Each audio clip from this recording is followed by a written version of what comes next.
Bonjour tout le monde, bienvenue à NDS Podcast. Alors aujourd'hui, on est quatre, on est avec nul autre que le seul, l'unique, le dieu grec, Olivier Lecourt. Oli, comment ça va? Ça va bien, toi? Oui, hey, belle présentation, hein? Je suis déçu, Oui, je pensais que je tu parlais suis de moi. Après ça, on a le seul fan des Blue Jackets au Québec. On le ramène. Henri Babin, mesdames et messieurs. Henri, comment ça va? Ça va très, très bien. Et, parfait. Et suivi de Monsieur Muscle en bas de moi, Seb, tête rasée. Comment ça va? Oui. Ça va, numéro 1, je suis bien content de faire un podcast, ça faisait longtemps. Oui, c'est vrai, ton dernier remonte à celle-là des Golden Knights avec Cook, Gab et moi-même, effectivement. C'était un podcast que j'ai vraiment été utile. Là, Ton ordi était très utile. Oui, vraiment. Alors aujourd'hui, c'était à la demande de Oli. Il nous a donné un popé défi. Alors Oli, c'est sur quoi le sujet d'aujourd'hui? les Sharks de San Jose. Tabarnak! Il m'a donné le sujet, j'ai eu les yeux gros, mais pas dans le bon sens du terme, dans le sens « Et mon Dieu! » Il y a des choses à dire là-dessus, tout comme il n'y en a pas. Fait qu'on va lancer ça maintenant. School Soul, eux autres connaissent moins les Sharks, ce qui est normal. On est plus dans l'Est de la Ligue nationale. Les Sharks, une équipe qui est arrivée dans la Ligue nationale en 91 au SAP Center en Californie. C'est une équipe qu'on pourrait dire a toujours eu le look de l'Ouest. Toujours des gros bonhommes, grosse mise en échec. C'était une équipe très physique et ils ont quand même gardé ça très longtemps. Jusqu'à aujourd'hui encore, on pourrait dire que les Sharks sont une équipe très physique. Le DG maintenant, on est sur un nouveau DG. Doug Wilson est parti. Oli, si tu peux nous parler du nouveau DG, Mike Grier, vas-y, garde-toi. Moi, première chose que quand j'ai vu cette annonce-là de la part des Sharks, ce que j'ai aimé, c'est que c'est le premier noir qui va occuper la fonction de directeur général dans l'histoire de la Ligue nationale. Je trouve que d'établir cette marque dans l'histoire, je trouve que c'est intéressant. Je trouve qu'on franchit les barrières de plus en plus. On le voit dans les sports actuellement, là, peu importe les sports confondus. Et puis, je trouve que donner la chance à un ancien joueur comme ça, je trouve ça très intéressant. Ben oui, puis on l'a vu, 47 ans aussi, c'est quand même assez jeune aussi. Exact, 47 ans. Puis Henri et Ced, c'est un joueur qui a 1060 matchs. Il a joué avec 4 équipes, les Oilers, les Caps, les Sabres et les Sharks. Donc, pensez-vous qu'avoir genre déjà joué dans le show, ça aide un peu? Ben, c'est sûr que selon moi, ça va pas nuire, là, d'un côté, genre, puis en plus, tu m'as dit qu'il avait joué pour Edmonton. Edmonton, Capitals, les Sabres et les Sharks. Dans l'ordre. C'est ça, il a quand même joué dans 2 équipes de l'Ouest. C'est sûr que l'Ouest, en tant que tel, c'était pas pareil qu'aujourd'hui dans le temps. Le hockey, c'était pas pareil, là, c'est sûr. Là. Mais c'est qu'il sait un peu, genre, c'est à quoi s'attendre, mettons, du côté de l'Ouest de la Ligue nationale. Puis toi, Henri?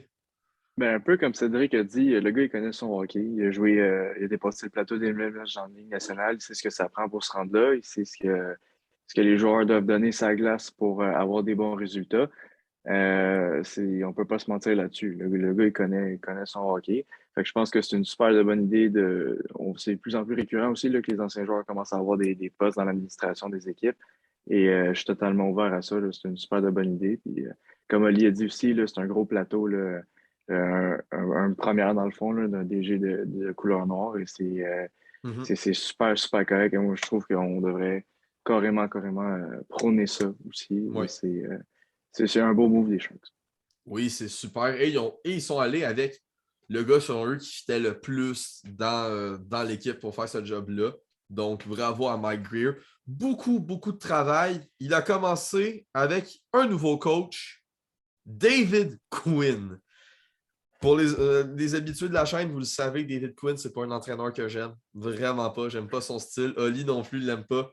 Il a passé 3 saisons aux Rangers. C'était ses premières saisons en tant qu'entraîneur-chef.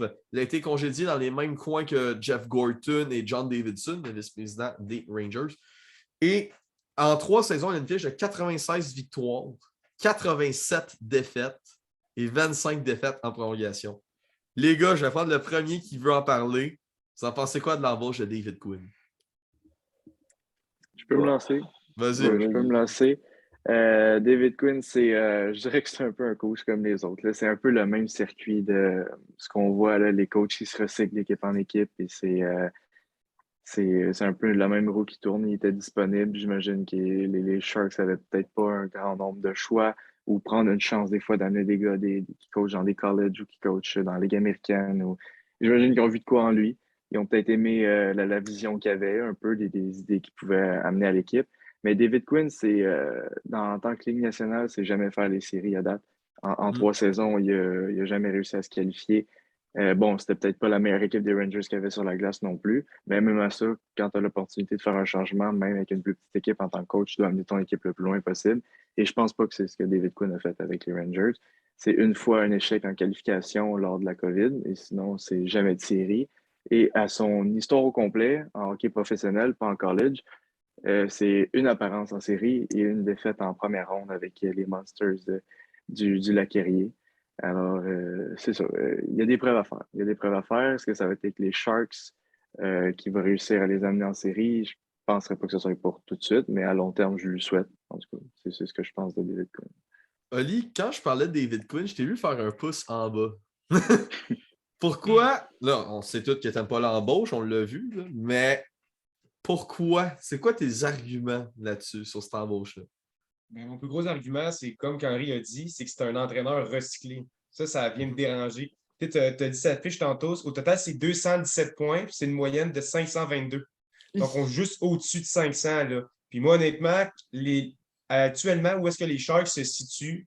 Si on est en reconstruction, on veut repartir par la jeunesse. J'aurais aimé ça, un nouvel entraîneur, un peu du style à Martin Saint-Louis, peut-être Rob Benamo. C'est des joueurs qui ont beaucoup d'expérience dans la Ligue nationale. C'est nouveau, ils apprennent sur le tas avec les nouveaux joueurs, puis ils ont la même vision. Là, comme Henri dit, c'est un entraîneur recyclé, c'est un entraîneur. Mais c'est pas le fait que l'entraîneur soit qui revienne de nulle part, c'est qu'il y a une deuxième chance. Ça, peut-être qu'une deuxième chance va faire en sorte qu'il peut-être qu'il va être meilleur, va avoir appris de ses erreurs. Mais c'est le fait que ça soit un entraîneur qui n'a pas eu de succès avant avec les Rangers. Puis là, on lui donne une seconde chance avec une équipe qui n'est pas mieux bâtie que celle des Rangers dans les années précédentes qui a eu le droit de coacher. Hein. Fait qu'honnêtement, est-ce que c'est vraiment gage de succès entre la formation des Sharks et cet entraîneur-là? Moi, honnêtement, j'ai des gros doutes. Moi, je pense que c'est juste la façon de savoir, c'est d'attendre que la saison commence. Oui, c'est sûr. Là. C'est sûr que ça va être. Mais pour vrai, Oli a tout dit les points que je voulais dire. Fait que... Puis, on se souvient, les rumeurs sont sorties et avant l'embauche de Stéphane Robida, le Canadien regardait avoir David Quinn comme adjoint au défenseur. Personnellement, j'ai bien aimé qu'il ne soit pas arrivé dans le jargon du Canadien. Je ne sais pas pour vous, mais moi, j'ai bien aimé ça. Là. Honnêtement, ça enlève un poids sur les épaules. J'aime mieux l'embauche de Stéphane Robida. Ouais. Donc, maintenant, qui dit nouvelle direction dit repêchage. Donc, on va aller dans les 3 derniers repêchages des Sharks, dont 2 par Doug Wilson et le dernier fait par Mike Grier. On va commencer par la plus grande star qui sort de ce draft-là. Oli, tu es un fan des Sharks. Je pense que tu connais mieux la recrue que nous 3. Je parle de William Eklund. Au début, quand tu m'as nommé, je pensais, tu disais la superstar. Là, tu as dit mon nom. Ben, aussi le superstar. Là, mais... Je pensais que tu m'annonçais quelque chose. Il se prend pas pour de la merde. Je pensais que tu m'annonçais que j'étais drafté. Ben, ça aurait pu. Tu as une casquette des Sharks sur la tête pour eux qui ne le savent pas ou ne le voient pas. Effectivement. Oui, ben, William Eklund, c'est ça, t'as dit? Oui, William Eklund. Oui. Ben, moi, je vais juste faire une constatation avant. Là. Les Sharks aiment beaucoup drafter des joueurs dans le style de Suédois et Finlandais. Oui. Dans les dernières années, là, on draft beaucoup dans ces programmes-là. Suède, Finlande. On est beaucoup, beaucoup centré là-dessus. Et j'aime ça parce qu'autant qu'on peut le voir avec les Canadiens de Montréal ou les autres formations qui ont davantage de succès, ça a été prouvé que surtout les Finlandais, là, ils ont une très bonne éthique de travail. Déjà, à un très jeune âge, ils jouent contre des adultes. Puis je trouve que ça fait que quand ils arrivent dans le circuit de la Ligue nationale, ils sont déjà comme formés, déjà matures à un certain niveau de maturité que d'autres, mettons, qui viennent des États-Unis ou quoi que ce soit, n'ont pas en arrivant. Donc, ça fait que peut-être que le jeune va arriver vers 21, 22. William Eklund, c'est un très bon prospect, vu qu'on parle de lui actuellement. Il vient d'avoir 19 ans. Est-ce qu'on va le voir cette année à temps plein avec les Sharks? Encore là, ça va dépendre de comment que l'équipe se situe, qui se fait une place avec la formation, malgré qu'il y a eu beaucoup de place dans la formation. Est-ce que William Eklund peut occuper un poste à temps plein? Oui. Sur quel trio? Là est la question. Moi, je lui donnerais une chance sur le deuxième trio parce que je ne vois pas une équipe très garnie, si on veut. Il n'y a pas beaucoup de profondeur au sein des Sharks. Moi, je le verrais sur un deuxième trio. Tu lui donnes du bon temps de glace. Puis avec les vétérans que tu as actuellement encore dans l'équipe, tu peux très bien l'encadrer. Donc, non, moi, je pense que le principal prospect de cette équipe-là, là, aussi qu'on peut bâtir notre noyau autour, c'est autour de William Eklund. Puis je te allé faire un peu de recherche sur le site Hockey Writers. Dans les forces, comme tu as dit, il y a son éthique de travail, il y a son QI hockey, il y a les efforts, il met beaucoup d'efforts dans son jeu et ses habiletés avec la rondelle sont quand même très élevées. Dans ses défauts, bon, on a le fameux sa grosseur et sa taille de 5 pieds 10 pour 172 livres, mais comme tu as dit, il a seulement 19 ans. Il a le temps d'augmenter sa charpente un peu. Tu sais, Caulfield, cet été, il a pris, je pense, 5 livres de muscle. Donc, tu sais, il grossit sa charpente. Il a le temps de grossir. Puis dans le potentiel de Hockey Writers, on le voit comme un gars de premier trio de 60 points et plus. Bon, attendez-vous pas qu'il fait ça à 19 ans, là. Mais à son plein potentiel, c'est ça qu'il peut faire. Ce qui est quand même très intéressant comme choix des Sharks. C'est quoi ce que j'ai aimé dans cette draft-là, le fait qu'on ait pris William Eklund? C'est que, comme tu disais, puis là, on va parler des autres prospects là, dans quelques minutes, mais on draft souvent des gros bonhommes, puis les Sharks, on est habitué en les voyant jouer que c'est toujours le style du jeu de la trappe. Ça joue physique. C'est une formation qui est dure à jouer, mais c'est plus du hockey plat. Mais c'est le fun de voir. Moi, quand j'ai vu le choix quand ils se sont arrêtés sur Eklund, j'ai aimé le choix du fait que c'est un plus petit attaquant, mais enfin, on va se moderniser un peu plus davantage vers le hockey d'aujourd'hui. Puis, tu sais, il est plus petit, mais comme on fait avec Cole Caulfield, ben, on le fait jouer, mettons, avec Josh Anderson, un plus gros. Ben, je veux dire, les Sharks, ils en ont des gros bonhommes avec qui faire jouer Eklund. Fait que, tu sais, pour une fois qu'on sort des sentiers battus et qu'on emprunte un nouveau chemin, moi, je trouve ça très intéressant. Et Eklund a été choisi 7e au total dans le repêchage de 2021. Maintenant, transportons-nous en 2022. Henri Philippe Bysted, qui est un gars repêché au 27e rang au choix de 2022. C'est un centre de 6 pieds 3, 187 livres. Qu'as-tu trouvé sur Philippe Bysted? Ben, c'est sûr que c'est un gros bonhomme, hein, un bon bonhomme de 6 pieds 3. Là. C'est le genre de joueur qui peut un peu fitter dans toutes sortes de formations. Il fait son poids aussi. C'est sûr que plus t'es gros des fois, plus ça peut être compliqué un peu avec la vitesse, mais je pense que c'est toi qui peut se développer, que c'est pas nécessairement un problème. Au niveau des jeunes d'aujourd'hui, là, on voit beaucoup de travail, des gros gars qui deviennent de plus en plus rapides. Puis justement, comme tu parlais de William Eklund, des fois la grandeur peut venir mettre une petite branche dans la roue, mais aujourd'hui, dans la Ligue nationale, c'est de la rapidité, de la rapidité, de la rapidité. Fait que je pense pas que la grandeur peut se nuire, mais un gars comme Bysted, s'il améliore son patin, ça va devenir un joueur complet, je pense. Mais un joueur complet, pas dominant de la Ligue nationale, d'après moi, mais quelqu'un qui peut laisser sa marque avec sa grandeur, son imposité physique et justement un peu son style de jeu. Puis il peut fitter dans le système des Sharks de l'Ouest, là, qui est encore du gros jeu physique. Quoique, comme a dit Oli, les Sharks commencent à se rétrécir un peu pour aller dans le nouveau LNH, qui est la vitesse, les habiletés. Un bon mélange des deux, c'est toujours mieux que juste un extrême ou l'autre. On s'entend là-dessus. Oui, c'était une passe, mais bon, passer dans le vide. Bon, Ced, maintenant, toujours dans le draft de 2022, dans le deuxième tour des Sharks, on a repêché un certain Cam Lund. Peux-tu nous en parler plus? Ben, Cameron Lund, dans le fond, c'est un centre droitier, premièrement. Ben, en fait c'est ça. C'est qu'ils ne savent pas si c'est un centre ou si c'est un ailier. Puis justement, c'est une de ses faiblesses aussi, c'est qu'ils n'arrivent pas à savoir si c'est un centre ou un ailier. Fait que je vais dire que c'est un centre pareil. Le fameux débat Galchenyuk, dans le fond. Ouais, c'est ça. C'est un centre droitier, 6'2", 185 livres, à peu près le même gabarit que Bysted. Puis, comme Henri a dit, c'est un gars aussi qui peut fitter partout. Puis, c'est un gars qui est plus offensif que défensif. Mettons, ses forces, c'est pas mal sa possession de rondelles, sa créativité offensive, son gabarit aussi, qui peut rentrer en ligne de compte. Mais par exemple, ce que j'aime un peu moins, c'est que faiblesse, c'est noté effort sans la rondelle. Moi, ça me dérange un peu parce que je me dis, tu sais, justement, le gars, c'est un gros bonhomme. Fait qu'il peut aller d'un coin, tu sais, il peut aller d'un coin, aller chercher le puck et tout. Puis il peut créer des jeux, justement. Parce que son gabarit lui permet. Fait que je me dis, s'il y a de la misère à comme, donner sans la rondelle, je me dis, eh où l'utilité qu'il soit grand et gros? Il n'y en a pas vraiment. Là, mais sinon, ça reste un gars qui est très bon offensivement. Avec, dans la NCDC avec les Bruins de Boston, pas l'équipe de la NHL, là, il a quand même fait 34 points en 40 games, ce qui est quand même pas si mal.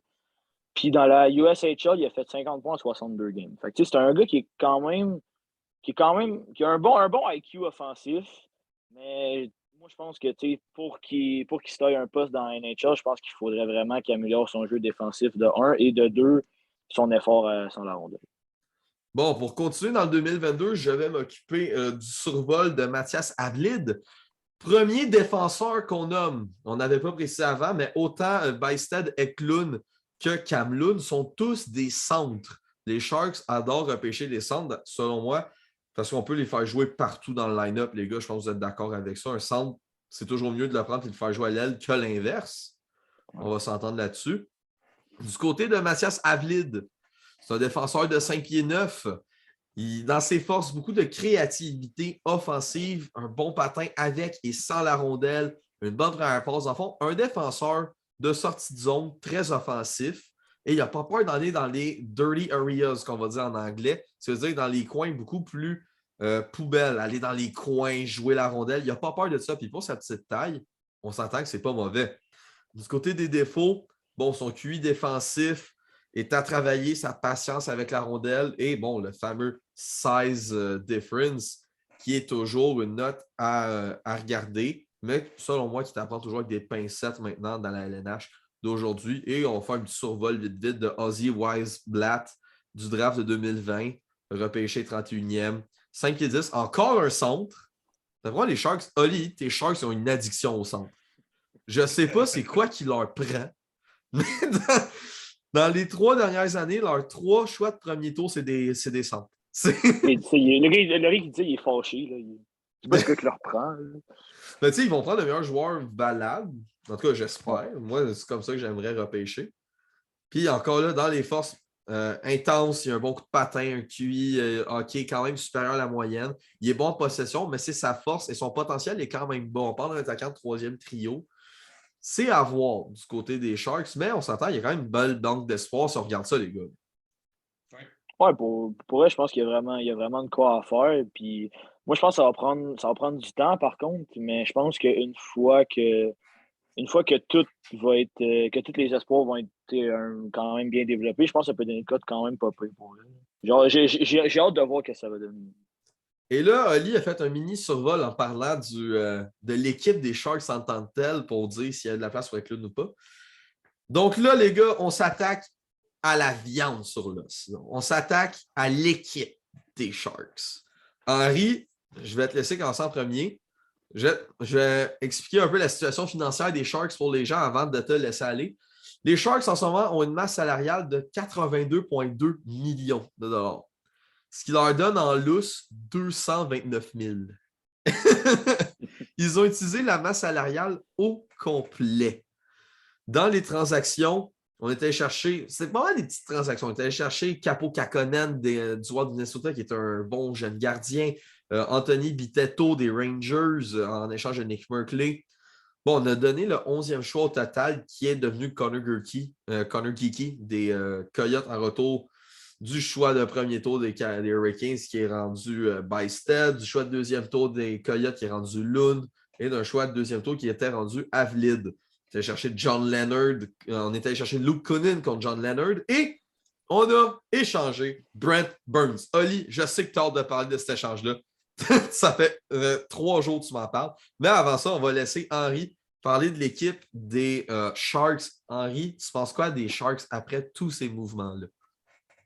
Ben, dans le fond, avant de se demander ce qu'on peut penser, c'est dans quelle direction les Sharks veulent aller. De ce que je vois en ce moment, ça a plus l'air de ne pas être vraiment un espoir pour aller aux séries éliminatoires. Mais tes plus gros contrats sont en majorité tes plus vieux joueurs. Et c'est là que ça crée un petit clash. Est-ce que tu veux garder ces joueurs-là pour les services rendus ou parce qu'ils sont peut-être difficiles à transiger aussi? Ou tu veux laisser une chance à ces joueurs-là de briller dans une équipe qui pourrait peut-être avoir un potentiel aux séries et essayer d'espérer d'avoir un petit quelque chose en retour. C'est 18,5 millions pour juste Vlasic et Carlson à la ligne bleue pour au moins les 4 prochaines années. Wesh! C'est quelque chose. 2 défenseurs qui te coûtent, je ne sais pas combien de pourcentage de ton cap salarial, là, mais on s'entend que c'est beaucoup, le 18 sur une masse. Là. Oui. Pour au moins 4 ans. Et Vlasic en a 35 et Carlson 32. C'est quelque chose. C'est des très, très gros contrats. Et c'est là qu'il reste à savoir, est-ce qu'ils sont transigeables à ce niveau-là? Est-ce que c'est des joueurs que même avec du retenu salarial, on peut faire quelque chose avec ça? On a déjà dû retenir un peu de salaire pour la transaction de Burns, qui est un défenseur qui peut encore rendre des très bons services, mais justement, son salaire créait des problèmes aussi. Tu veux l'envoyer dans une équipe qui espère aller en série. L'équipe qui espère aller en série n'a pas nécessairement 8 millions à mettre sa marge pour un petit ajout comme Burns peut faire. Parce que Burns a, en tout cas, moi, ce que je pense, Burns va pas jouer du top 2 défense en Caroline. Mais justement, est-ce que tu veux mettre ton 8 millions, est-ce que tu veux mettre ton argent? C'est peut-être pas dans des joueurs aussi. C'est bon l'expérience, mais jusqu'à quel prix? C'est ça que je veux amener. Parce que, on s'entend que Burns, ses meilleures années sont derrière lui. Non, exactement.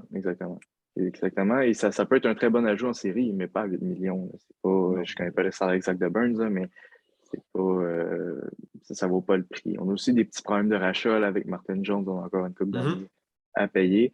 Mais je pense que c'est ça. Le problème, c'est qu'on n'aura pas vraiment d'addition de gros contrats à faire avec les 2 prochaines années, d'après moi. C'est est-ce qu'on va être capable de se débarrasser de nos gros contrats qui nous causent du trouble? La question est dans les mains du DG. Puis Oli, maintenant, je te lance la POC, parce que d'après moi, ça fait 3 jours que tu attends de parler de Brent Burns. Vas-y! Juste avant, je voudrais juste compléter par rapport à ce qu'Henri a dit, c'est correct? Ouais, vas-y. Ben, ce que j'aime, ce qu'Henri a apporté, je trouve ça intéressant parce que, tu sais, parfois, tu as une équipe qui est jeune, puis l'équipe, quand elle est jeune, puis qui veulent développer des joueurs, la direction est intéressée par le fait d'aller chercher des vétérans, mettons, qui coûtent peut-être un petit peu plus cher pour bien encadrer les jeunes. Ouais. Sauf que là, du côté des Sharks, on a comme déjà ces vétérans-là qui sont en place, qui peuvent aider à former les jeunes. Sauf qu'on en a beaucoup, je trouve, de ces vétérans-là, puis tu n'en as peut-être pas besoin d'autant. Tu sais, il a parlé d'un Eric Carlson, il a parlé d'un Vlasic. Ce n'est 2, mais peut-être qu'au final, tu aurais juste besoin d'un joueur parmi ces 2-là. Vlasic coûte très cher et très vieux, comme Henri dit. Même chose pour Carlson, un petit peu moins vieux. Là, par contre, où est-ce que j'aime Carlson, c'est le fait qu'il apporte un aspect offensif à l'équipe, qui apportait Burns aussi. Sauf que Carlson jouait un peu dans l'ombre de Burns. C'était un petit peu relié entre les deux. C'est pour ça que quand il y a eu l'échange, les gens étaient un petit peu surpris de voir Burns et Carlson se ramasser dans la même équipe. Surtout là, qu'on voit maintenant tout ce que les Sharks ont donné, ce que ça aurait pu rapporter à l'équipe. Bon, mais pour en revenir à Burns. Première affaire, ce que j'aime, c'est que Burns a rendu de fiers services à l'équipe des Sharks. Oui. Et puis, on l'a transgé avec une équipe qui, lui, l'intéressait parce qu'il veut gagner une Coupe Stanley avant de prendre sa retraite. Donc, avec les Hurricanes. On retient 33% de son 8 millions. Donc, c'est pas mauvais. En retour, on a mis la main sur l'attaquant Steven Lawrence, le gardien de but Etu Makiniemi, et un choix de 3e ronde en 2023. Bon, fait que c'est encore des. On voit la tendance. Là. On a échangé un vétéran pour aller chercher encore une fois des jeunes. Fait encore une fois, on peut valider le fait que les Sharks sont en reconstruction. Maintenant, est-ce que le retour de ces. En retour, on met la main sur ces prospects-là. Est-ce que c'est des bons prospects? Encore, comme une fois le disait Cédric tantôt, ça va dépendre du développement et du temps. C'est la seule chose qui va pouvoir nous aider par rapport à ça. Puis un choix de 3e tour. Tu sais, je pense que les Sharks s'en sont rendus là dans leur reconstruction, dans leur équipe, c'est-à-dire échanger des vétérans qui ont occupé un poste important au sein de l'équipe pendant plusieurs années, mais je pense qu'on en est rendu là. Moi, je t'en ai parlé beaucoup, Rick. Je t'ai aussi parlé d'un Logan Couture. C'est 8 millions jusqu'en 2026 8 millions jusqu'en 2026. C'est beaucoup, c'est cher payé. C'est très, très cher payé. Puis, tu sais, on envoie là, les jeunes de tranquillement pas vite, les Thomas Shurtle, on a parlé de William Eklund, Timo Meyer. Tu sais, ça, c'est des Kevin jeunes qui doivent Labanc prendre. aussi. Hein? Kevin Kevin... Labanc. Oui, la banque aussi. Tu sais, ça, c'est des jeunes qui peuvent prendre ces minutes de temps-là parce qu'ils sont rendus à un niveau de maturité assez élevé pour jouer sur le top 6. Kevin Labanc, là, qui joue sur un troisième trio, un Timo Meyer, là, ça doit jouer sur un top 6. Ouais. Vraiment, ça doit être top 6. Là. Fait que Logan Couture, je comprends que c'est un bon vétéran et qu'il peut bien encadrer les jeunes. Mais les gars comme Thomas Shurtle, qui a 28 ans, les gars comme Timo Meyer, qui a 26-27 ans, c'est des gars qui peuvent prendre ces rôles-là et qui peuvent encadrer les jeunes. Fait que est-ce que Logan Couture à 8 millions, t'en as encore de besoin? Là est la question aussi. Puis là, c'est à ton tour. Qu'est-ce que tu penses des Sharks? Parce que comme Ali a dit, Hertel, il a 28 ans, Couture a 33. Si on regarde en défense, Carlson a 32 et 35 ans, comme Henri a dit. Du côté des gardiens, Kakkonen a 26, Reimer 34. Si tu étais à la place de Mike Grier, quel serait ton plan d'attaque? Ben, moi, premièrement, j'irais. Ben, moi, je suis 100% d'accord avec ce que Oli dit, l'affaire avec Logan Couture. Je pense pas qu'ils en ont vraiment besoin à ce point-là. Fait que moi, premièrement, j'essaierais d'aller chercher parce que je pense que Logan Couture a quand même il reste quand même avec une bonne valeur. T'sais. Ça reste un gars qui est quand même, qui est établi dans la NHL puis qu'on sait de quoi il est capable. Fait que moi, j'irais chercher premièrement un très, très bon espoir avec Logan Couture. Mm-hmm. Qui t'a donné peut-être un choix en plus, admettons si c'est vraiment un top prospect. Moi, ça ne me dérangerait pas. Puis, comme Henri a dit, je me départirais de soit Carlson classique, parce que je trouve deux gars qui prennent 18 millions à bleu puis qu'ils ont 32 puis 35 ans, je sais pas, je trouve que c'est un peu comme trop pour ce qui t'apporte. Mais aussi, je trouve le plus gros problème, c'est que oui, on a beaucoup de jeunes, mais on ne sait pas si c'est des bons jeunes. Tu sais, ce que je veux dire par là, c'est que, admettons, le meilleur exemple que j'ai donné, c'est Caulfield. Okay? Caulfield, quand on l'a repêché, on le savait, on savait quel genre de joueur il était, on savait qu'est-ce qu'il allait amener dans la NHL. Mais avec les jeunes qui ont, à part, mettons, Eklund, on ne sait pas vraiment, tu sais, on ne sait pas vraiment leur potentiel plus que ça. On n'a pas vraiment plus de détails sur eux. Fait c'est pour ça que j'irais chercher vraiment un prospect qu'on le sait qu'est-ce qu'il va avoir. Puis comme un peu si on pouvait le lire dans le futur, genre qu'on le sait déjà ce qu'il va amener puis qu'est-ce qu'il va apporter à l'équipe. En gros, mettons un prospect qui a déjà de l'expérience de la Ligue nationale. Là. Ouais, c'est ça, tu sais, un prospect genre de 23, 24, là, tu sais, pas de 19, 20. Moi, je me concentrais vraiment plus sur des gars entre 21 et 25. Là. OK, vraiment avec l'expérience du show un peu, ils savent à quoi s'attendre. On a vu un peu de match d'eux. OK, c'est vraiment dans ce bassin-là. Ouais, c'est ça. Moi, c'est pas mal là. Oui, c'est sûr, ça te prend des gars de 18, 19 ans aussi pour les développer. Mais là, l'affaire, c'est que je trouve qu'on a un peu trop. OK. Donc développer autant de joueurs développer autant de gars que ça en même temps, je trouve que c'est une lourde tâche. Exact. Donc, je vais m'aventurer là-dessus aussi. Les gars, c'est un peu un mélange de toutes vos idées. La manière que je vois ça, on s'arrange tout pour dire une reconstruction de ce que je vois. Mais de l'autre côté, si on prend une reconstruction normale, on va dire c'est quoi, 4 ans de reconstruction normale, admettons, average? Thomas Hertel aurait 32. Timo Meyer aurait 29.